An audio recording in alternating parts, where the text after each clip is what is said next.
You get it? Yeah. Okay. Heavenly Father, we thank you again for this time we have just to meet together and study your creation. I just ask you to bless this class and help us to enjoy the weekend, Lord. In your name I pray. Amen. Yeah, I for the daily quiz, like, there's the camera, and someone found an error in my Mission 1 solution, which is posted, by the way. Problem 8, I don't follow a minus through, so I think the answer for which one was it, C3 or for C3 is wrong. I will alert the grader, so it shouldn't hurt you. But anyway, that's something, another way you can earn points going forward. If you find error in the solution and you're the first to tell me about it, I will mark it on your card and we'll go towards your bucket of daily quiz points, which at some point I'll put a scale on once we're at this for a while, probably after test 1. In the meantime, come to class, answer questions, you'll be fine. Okay, so we want to consider path. And so for this part of the notes, I tend to use gamma with a vector of it. Gamma is a parameterized curve. It's a path from, let's say, I don't know, T1 to T2, R3. So this is a path.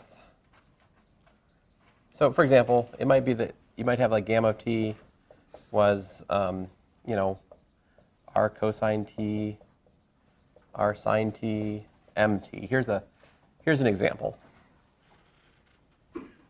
You know, what is this example?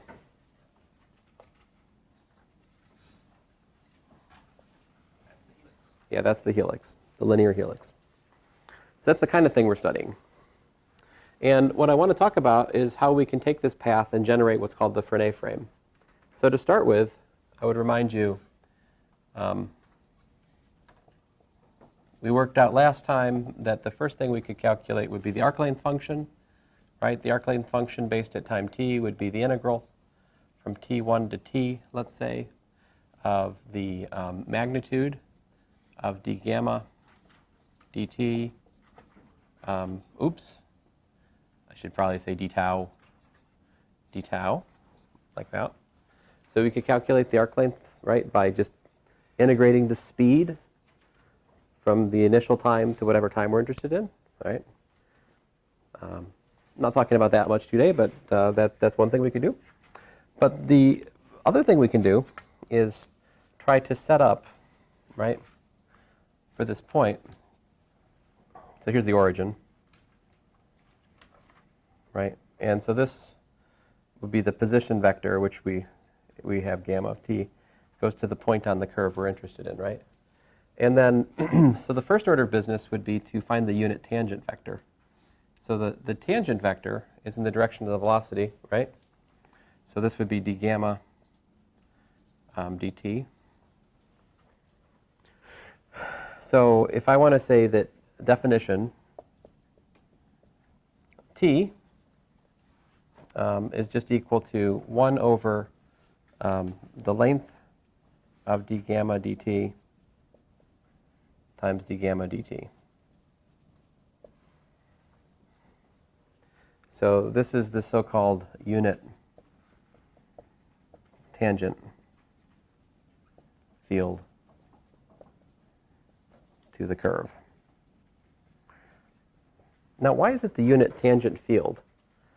It's because, you know, we haven't really talked about this much yet, but really what we're going to be describing today is not just one point. Let me just draw a picture over here to get it out of the way.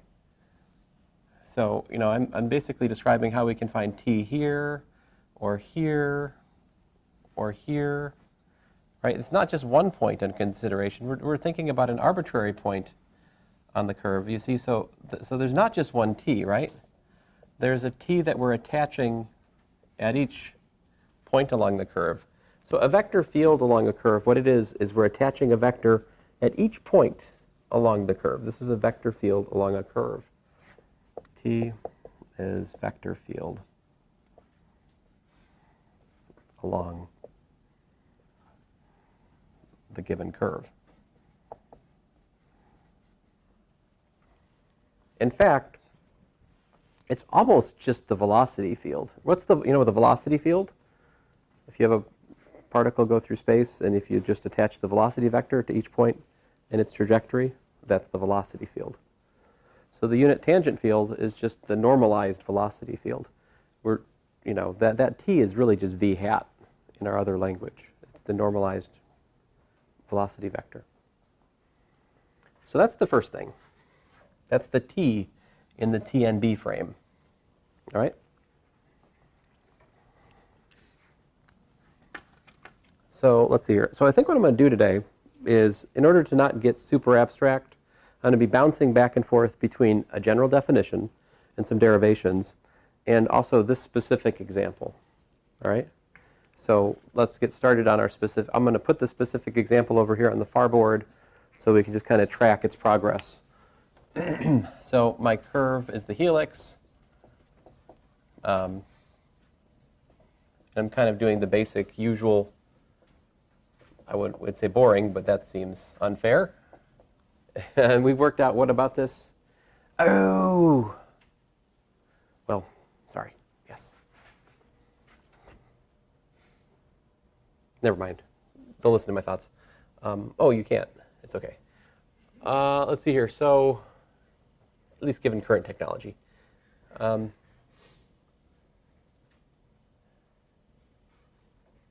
Oh yeah, so d gamma dt is what?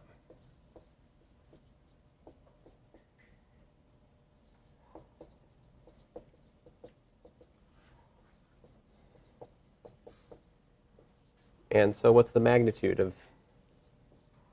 d gamma dt? We worked this out, right? One of you earned some sweet daily quiz points for this one, right? R squared plus m squared, yep. That's the speed. So what's the unit tangent for the helix?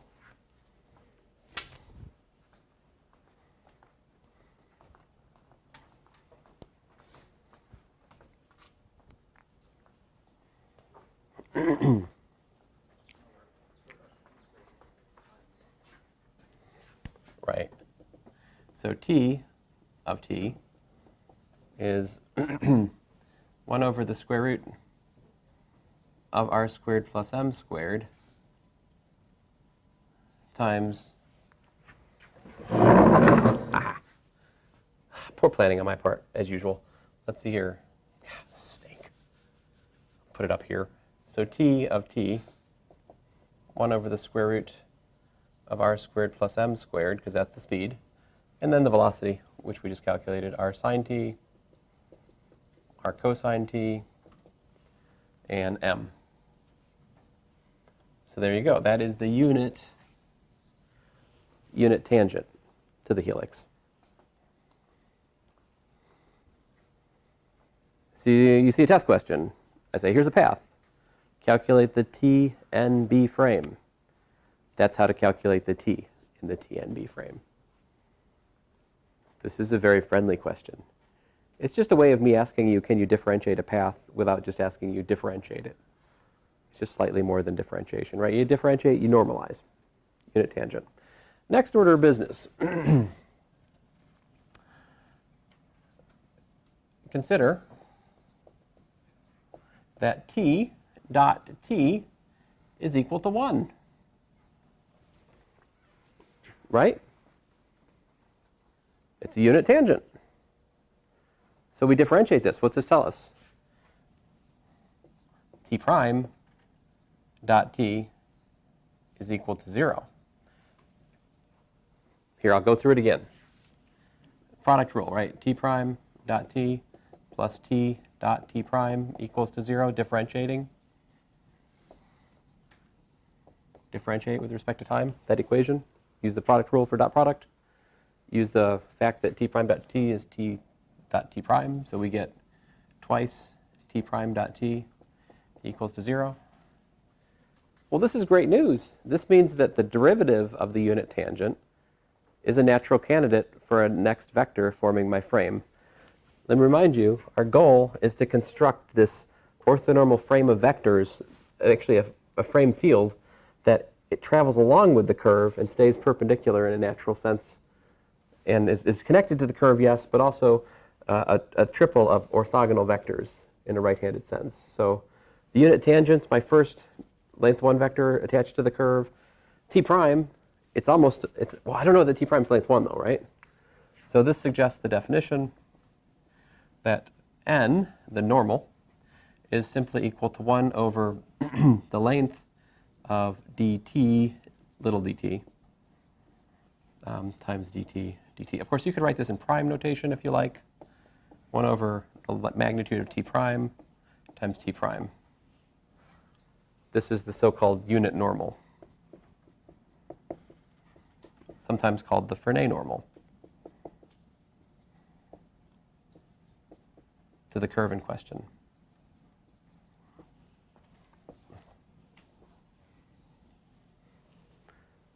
What do we know about the Frenet normal? I can't talk. Right above, we have proof that the Frenet normal is in fact perpendicular to t. Right? So let's calculate for the helix. What is the Frenet normal for the helix?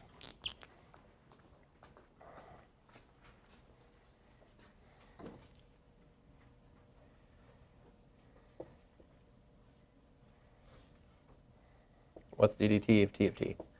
That is, well, this one's kind of special, right? Because you notice that I can just go up here and differentiate it. What do we got?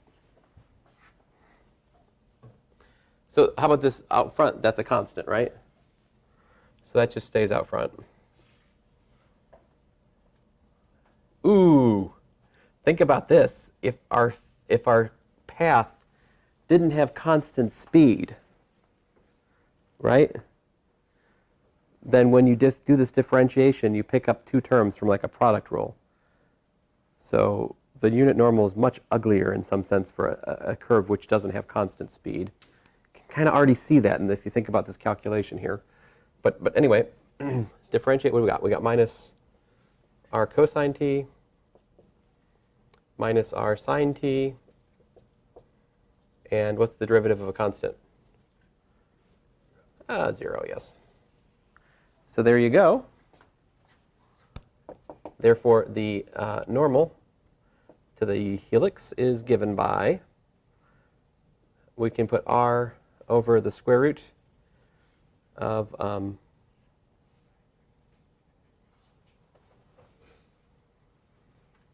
yes, r over the square root of r squared plus m squared. Oh, I'm sorry. I'm uno momento.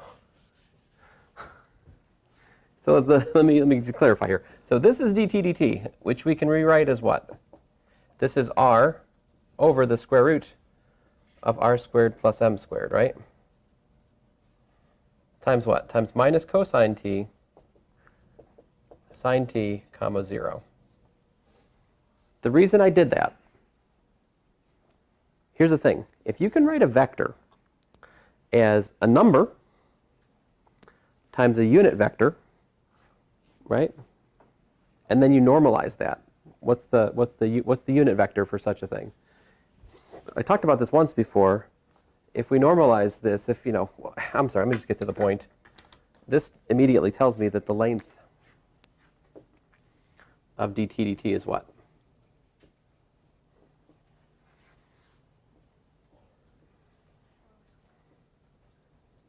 Right, r over that, right? Because this is a unit vector.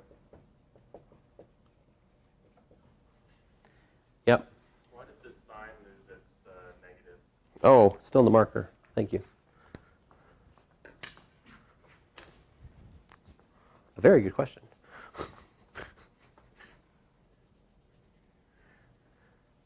All right, name? Josiah. Mastriano. All right, I feel like that's...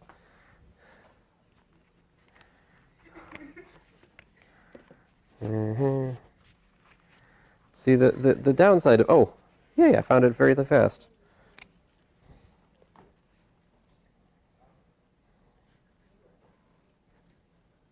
Pick some low-hanging fruit right there, but I'll take it. All right, very good. So what is the normal then? The normal is simply the direction of length 1 that points in the direction of t prime. we've already identified what that is. It is that unit vector. This unit vector is exactly n. So anyway, n is equal to minus cosine t minus sine t, 0. There you go. That is the, and it's at time t, of course.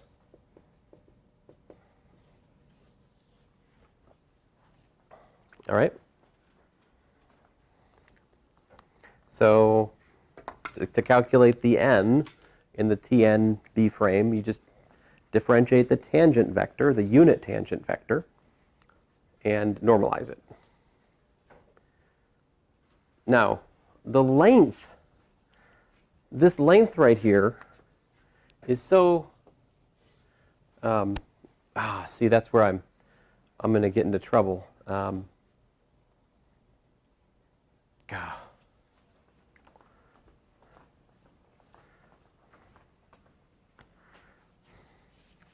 I'm probably already in trouble.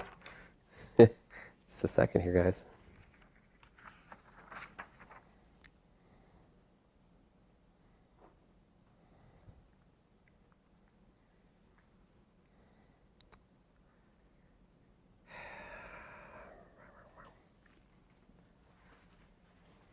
Well, this is not my preferred way of saying this, but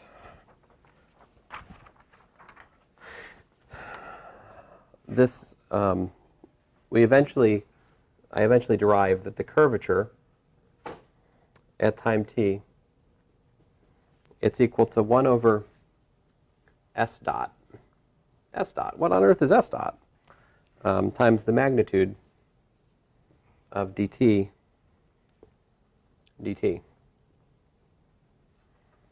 Now s dot is yet another. What would s dot would be ds dt.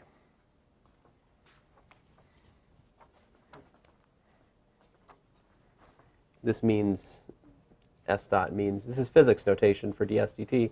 Of course, we also call that what? We call that little v, the magnitude of the velocity, right? So this is the curvature.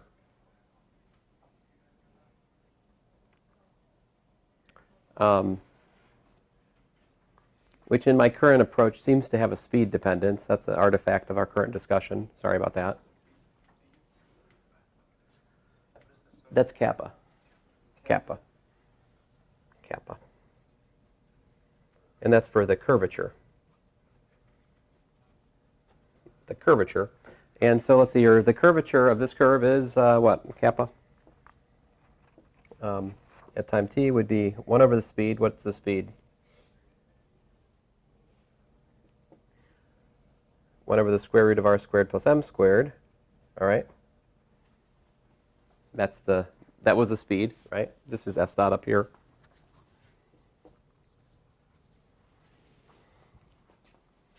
So I have to divide by the speed, and then I multiply by the magnitude of dt dt, which in this case is r over the square root of r squared plus m squared. So in other words, the curvature is, for the helix,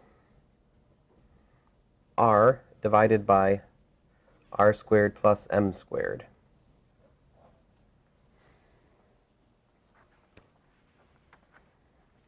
I develop in the notes that that is in fact the reciprocal of the radius of the osculating circle which fits into the curve. Like that's what curvature means. Let me draw a picture here. So if there's the helix, roughly speaking, if you were to fit a circle, right? If you were to fit a circle in here somehow that just kissed the curve like that at this point, then the radius is actually 1 over the curvature. That's the meaning of curvature. Or that's one meaning you could give to curvature. It's the reciprocal of the radius of the osculating circle. The bigger the curvature, the smaller the circle, the more curvy the curve, right? And you can think about limits. What happens with a helix? What happens is that what happens is m goes to, what would happen as m goes to infinity? Oh, excuse me, other way around. What would happen as m goes to 0 with r held fixed to that formula for the curvature? We've got, r over r squared plus m. This would go to what? This would go to r over r squared, which is like 1 over r, as m goes to 0. And what would happen to the helix as m goes to 0? You're flattening the helix into a circle. So this circle of ideas is consistent. On the flip side, how would you turn a helix into like a line? Use your imagination. How about you shrink the radius to 0, holding m fixed? Wouldn't that kind of like essentially stretch it out into a line? What happens to the curvature if you let r go to 0 and hold m fixed?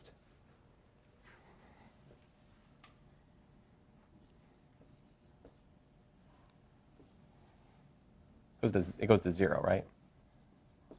In other words, the curvature of a line is 0, like I claim. I mean, that's consistent with what I told you, that the curvature of a line should be 0. Technically speaking, though, a line falls outside our purview here, because what would happen if you tried to calculate the unit normal for a line?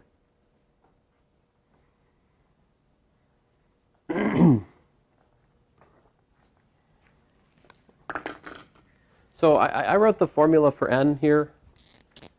I wrote the formula for n in terms of the derivative of the tangent. What's the formula for n look like in terms of the original path? So this is what? This is 1 over the magnitude of what is t? ddt of what is t though? It's 1 over the magnitude of d gamma dt. This is kind of awful.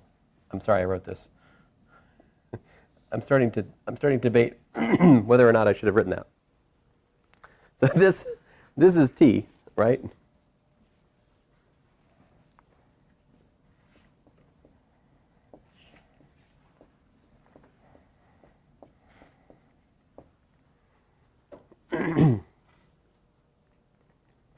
Let's see here. But for a line, if we look at a line that's parametrized with, the usual way, what's that? That's just a constant, right? So for a line, this would just, this, what does this work out to? This works out to,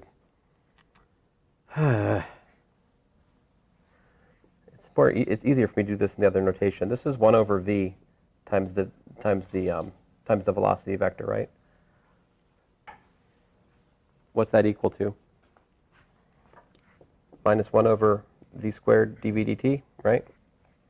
Times the velocity plus 1 over v times d velocity dv vector dt. So this is another formula for the derivative of the unit tangent with respect to time. It's got one piece, which is the acceleration, right?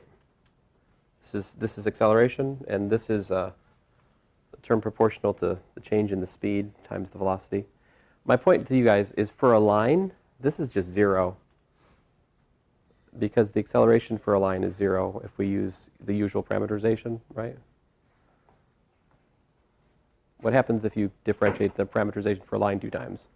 Differentiate once, you get the constant direction vector. Differentiate twice, it's gone. So I'm sorry, for some reason I'm having a hard time seeing it clearly today, but the normal involves second derivatives of the path.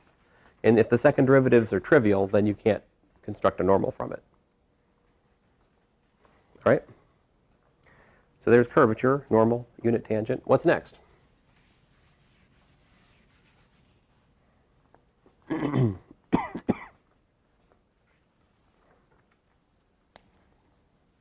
Well, the third thing, right? So we've got our t's.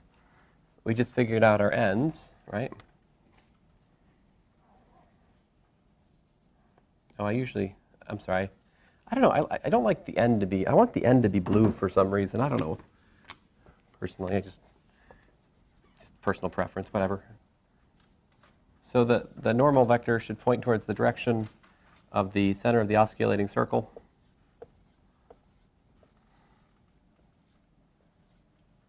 And then to get our third vector, we define the binormal, right? Definition, binormal. B is T cross N. Now that, of course, by construction, is perpendicular to both the tangent and the normal, right? And it will also have length 1. Because remember, the formula for the length of B was what? The magnitude of T times the magnitude of N times the sine of the angle between them. The angle between them is 90 degrees, so B is a unit vector. And we can calculate the B for this. What would it be? So squeeze it in here somewhere. I think I'll put it in green there. Maybe black. I got black.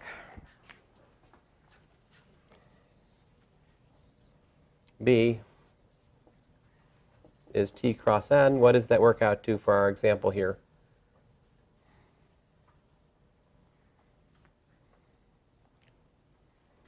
If I use your favorite mnemonic, you know, the smart thing to do would be to pull out that factor because it pulls out of the cross product, right? So why write that a bunch of times when I could pull it out front and then calculate the cross product of what's left?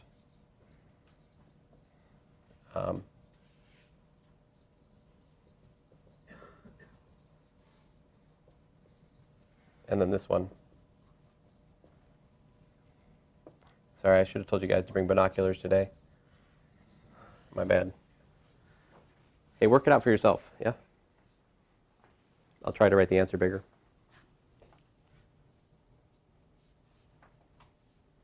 Oops. So we got this 1 over square root of r squared plus m squared out front. And let's see here, I've got m sine t, and then y. Let's see here.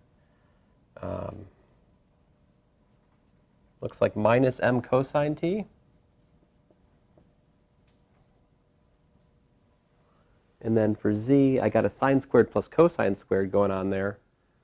So I just get r for the z component. Again, there's a scale factor out front, so that's not quite accurate. Let me write it over here so everybody can see it. So I have, I've calculated that,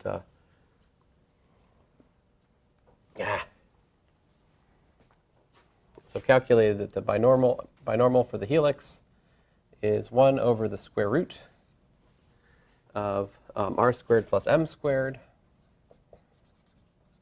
And first component was m sine t. Middle component minus m cosine t. And third component, r. Again, there's a square root of r squared plus m squared out front, so. Does that dot product with t and n to give 0?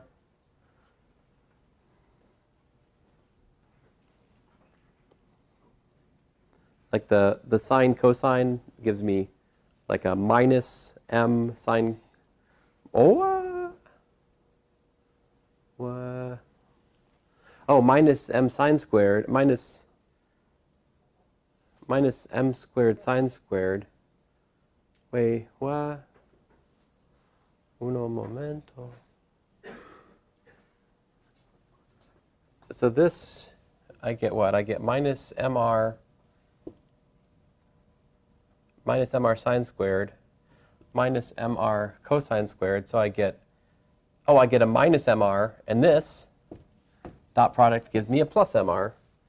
Hooray! Yes, in fact, the dot product of b and t is 0. Yep. Why'd you take the r out of the second cross? Like, on the bottom row, it's just negative cosine t, negative sine t, instead of negative r cosine t.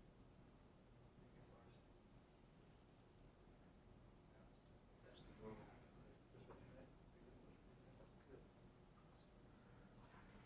Um, Oh, yeah, my bad. okay. Yeah, I'm sorry. It's I have too much up here. I should have just erased. I should have erased the byproduct when I got to the normal. Yeah. So of course, we can also check that the dot product of n and b is 0. That's more obvious, right?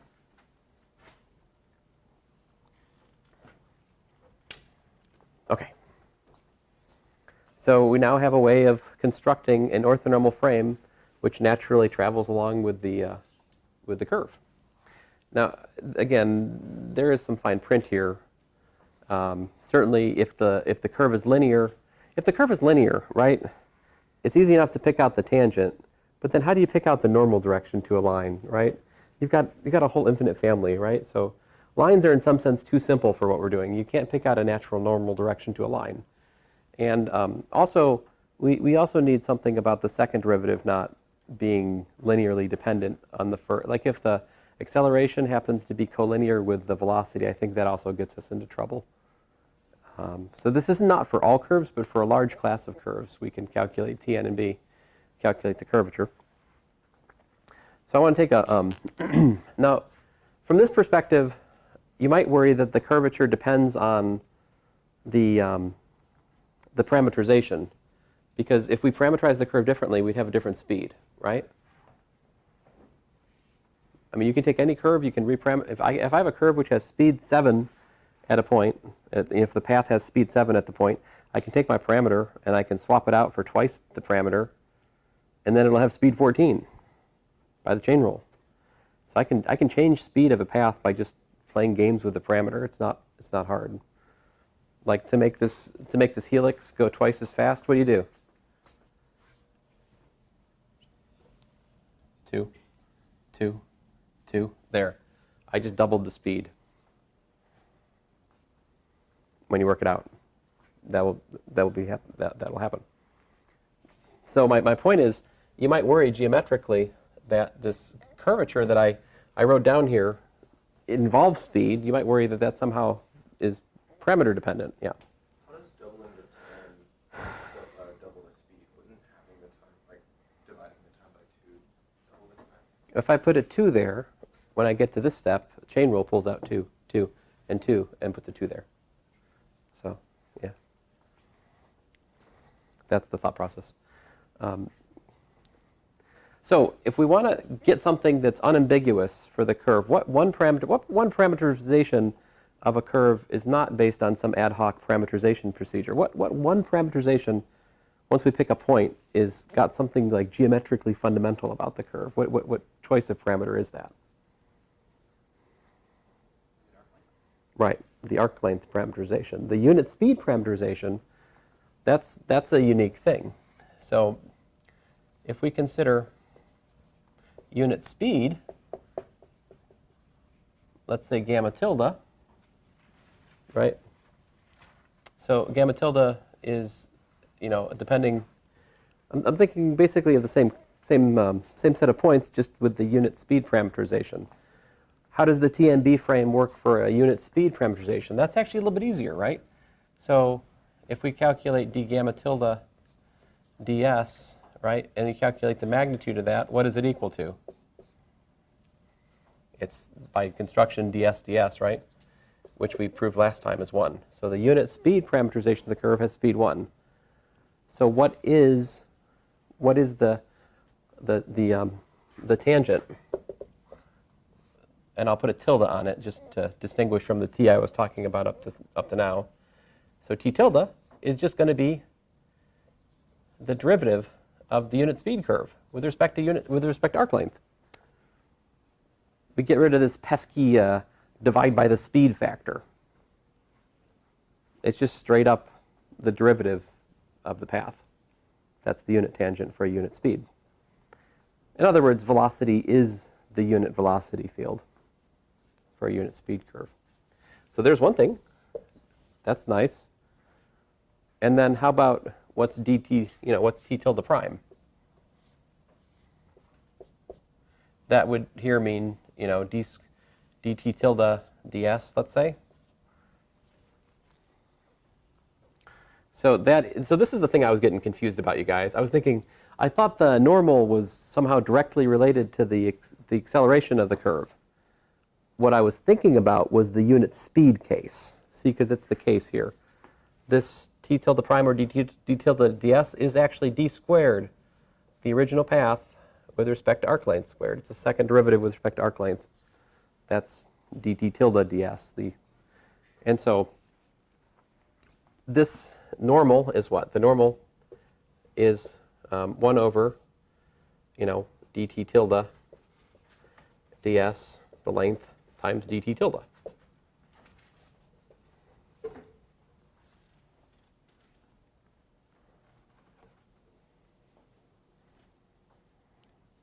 I mean, that's the same definition as I gave for the parameter time, but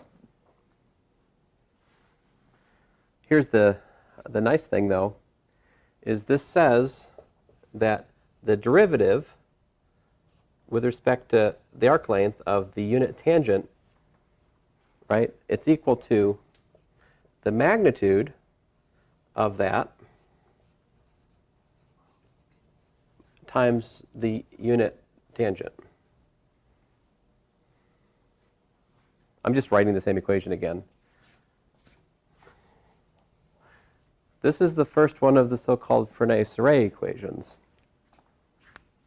which are most natural when you look at them for a arc length parametrized curve. So this is actually, we could write it as t tilde prime is kappa, times n tilde. So definition, maybe we could call it kappa tilde, I guess. Kappa tilde of s is what? It is the length of dt tilde ds. The reason we should make that the definition for curvature is because the unit speed that's a unique parameterization once I pick a point. And if I pick a different point, it doesn't change the velocity. It just changes where the arc length is 0. So that's a geometric quantity I just boxed, because it only depends on the arc length of the curve. It doesn't depend on the parameterization. And then you can just do a change of variables to get the formula I wrote over here. So how is dt tilde ds related to what you do? I mean, here's just a formal thing, but you could look at this as ds dt times dt. That's actually it's not really a proof, but there's a plausibility argument for you. If I change from the s derivative to the t derivative, it works like this, which is what? 1 over the speed, right? 1 over s dot, rather.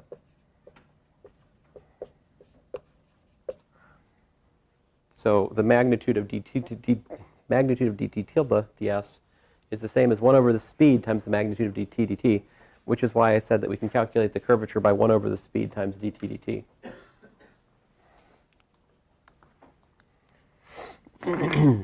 All right. As my son Matthew often says, one more thing. But whenever he says one more thing, you shouldn't pay attention, because he's just going to burp. He's just like, one more thing. I'm like, what is it, Matthew? And he looks at me, smiles, and he goes, like 4-year-olds. And I should learn by now. It's like the 10th time he's done it to me. I keep getting, like, what's he going to tell me? What's the excitement? I don't know. Well, then I found out.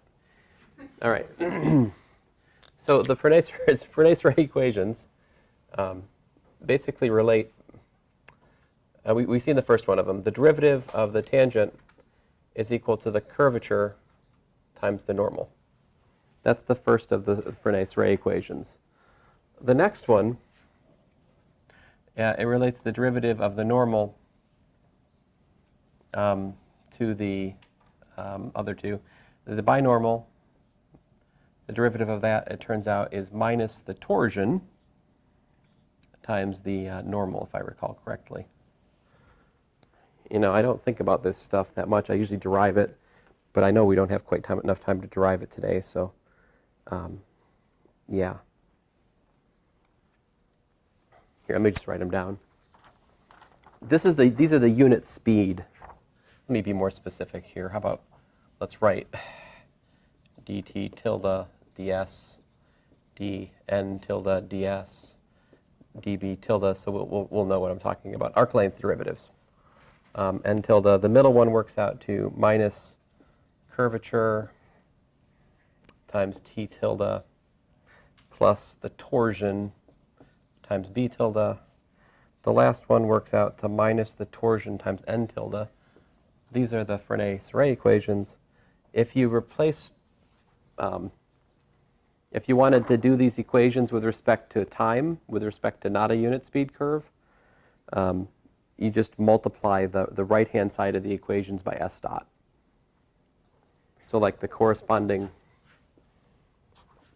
not in unit speed, but you know, for like t prime, as we were talking about to start with, dt, well, that's equal to s dot kappa n, and dn dt is minus s dot kappa t plus s dot tau b, and finally db dt is equal to minus tau, well, s dot s dot tau n.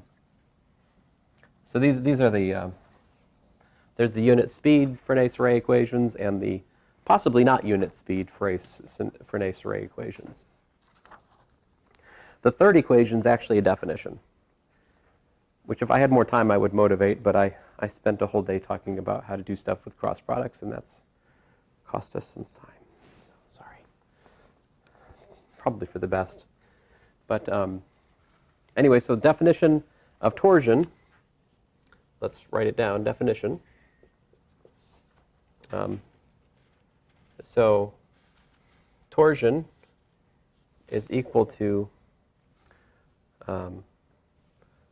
minus 1 over the speed, s dot, all right, dot of db dt dot n. This is the so-called torsion.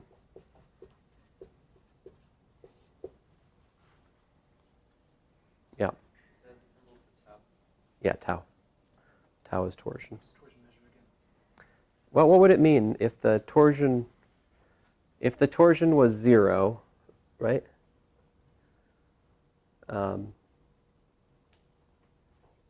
If torsion is 0 and n is not 0 at lots of different points, right? What's that say about dp dt? It would seem to suggest that this dp dt should be 0, right?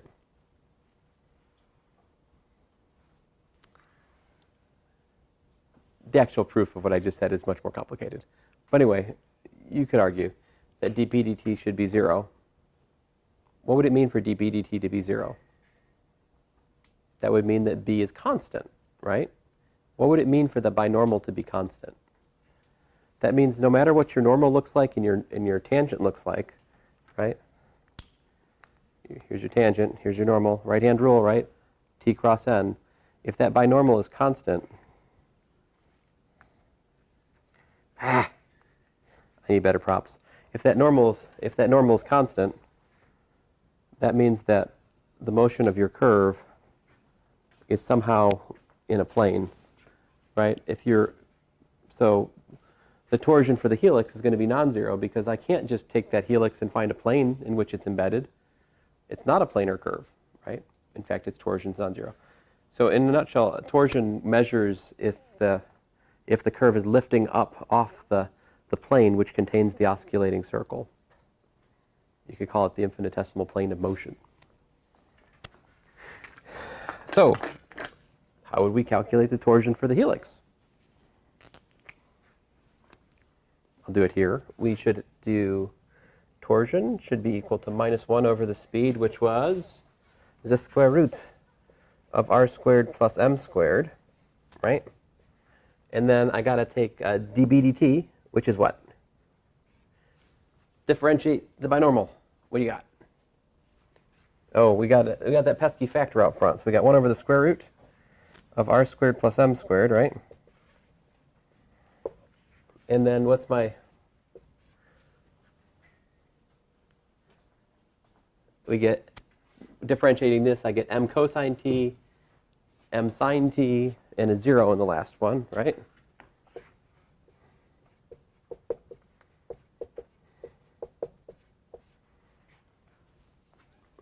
And then what? Oh, I'm supposed to take the dot product, right? With the normal, which was what?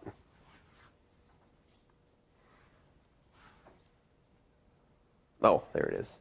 Minus cosine minus sine 0.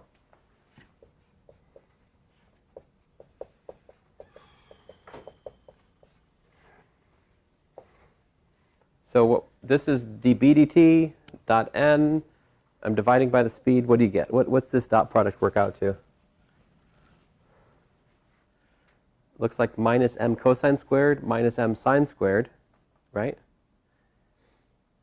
So in total, minus m. But then there's a minus up front. So the torsion is equal to m over r squared plus m squared for this helix.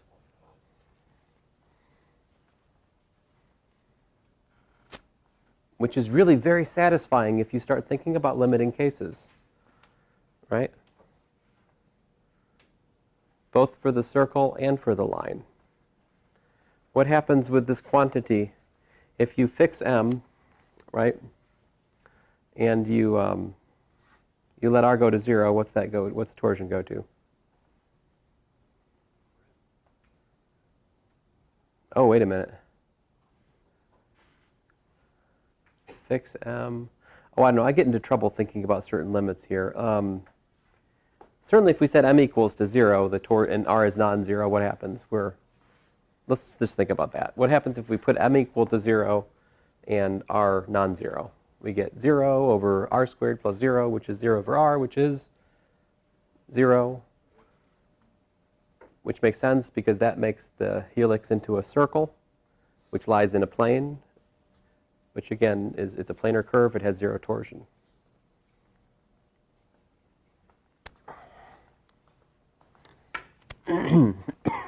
Excuse me.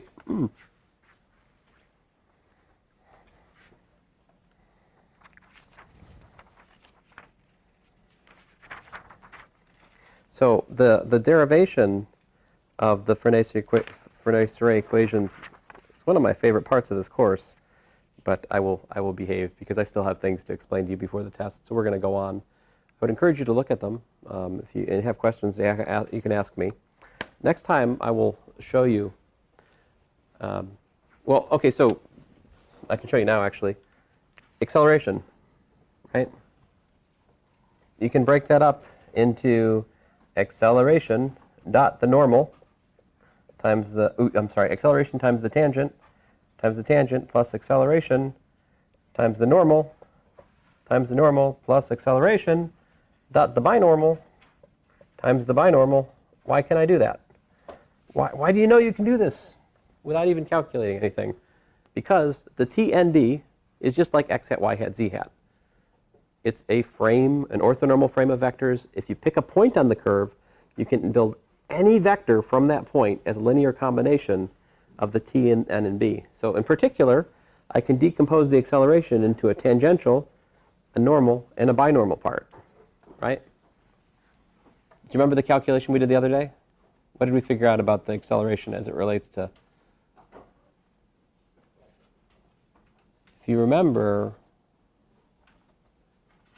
I don't know. But what we're going to find out, though, is that for some reason that binormal piece is 0.